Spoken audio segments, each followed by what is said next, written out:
বন্ধুরা, আশা করি আপনারা সবাই ভালো আছেন। আজকে আমাদের রেসিপি চৈতন্যভোগ অমৃততে দুধ লাউ।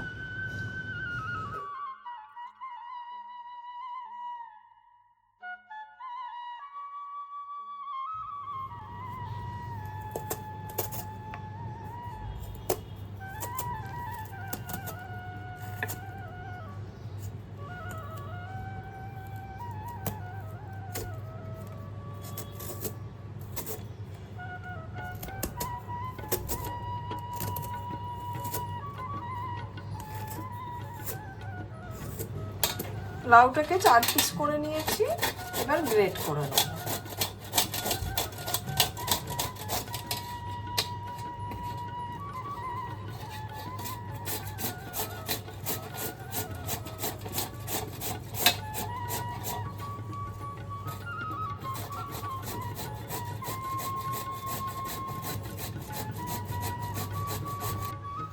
এদিকে আমি একটা কড়াই বসিয়ে দিয়েছি, তাতে 1 চামচ ঘি দিয়ে দিলাম।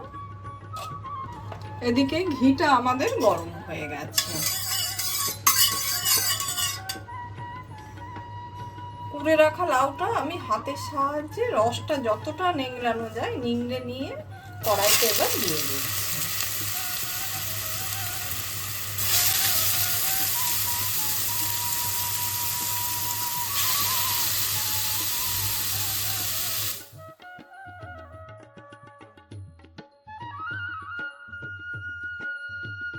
লাউটাকে আমরা ঘিয়েতে ভাজবো।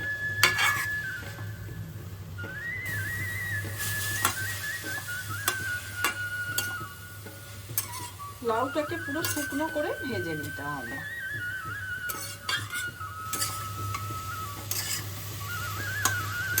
এদিকে লাউটা কিন্তু আমাদের খুব ভালোভাবে ভাজা হয়ে গেছে।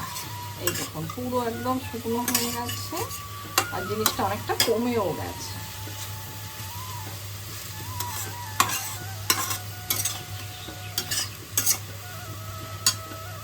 এবার আমি দুধ দিয়ে দিচ্ছি। আমি 1/2 লিটার দুধ দিচ্ছি, যেহেতু হাফ লাউ দিয়েছি তাই 1/2 লিটার দুধ দিলাম।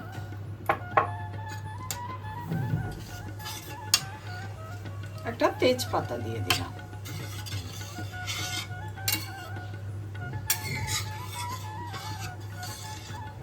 গ্যাসের ফ্লেমটা মিডিয়ামে রেখে এটাকে জাল দেব।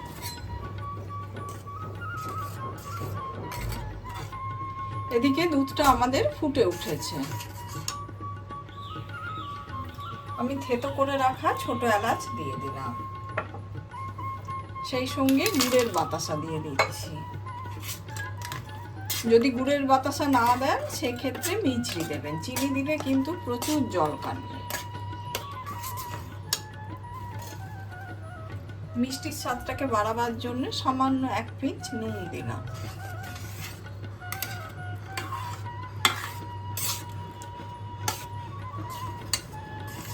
এদিকে বাতাসাটা আমাদের গুলে গেছে। চৈতন্যভোগ অমৃততে এই দুধ লাউ এখন আমাদের প্রায় শেষের পর্যায়ে। এবার আমি 1 চামচ গোবিন্দভোগ চালের গুঁড়ো দিয়ে দিচ্ছি। এটা আমার মা দিয়েছিল বানিয়ে, আমি সেটাই দিচ্ছি। চালের গুঁড়ো দিলে কোনোভাবেই কিন্তু লাউয়ের পায়েসে জল কাটবে না। যদি চালের গুঁড়ো না থাকে সেক্ষেত্রে আপনি চাল ভিজিয়ে গুঁড়ো করে নেবেন মিক্সিতে।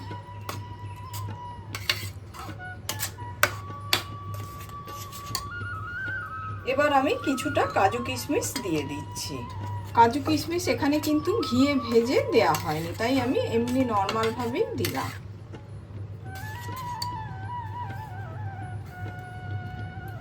উপর থেকে কিছুটা জায়ফল গুঁড়ো ছড়িয়ে দিচ্ছি। রান্নাটা আমার পুরোপুরি হয়ে গেছে। আমার এই রেসিপিটা আপনাদের যদি ভালো লেগে থাকে লাইক, শেয়ার, কমেন্ট আর সাবস্ক্রাইব করতে ভুলবেন না আমার চ্যানেলটা। এবার আমি পরিবেশন।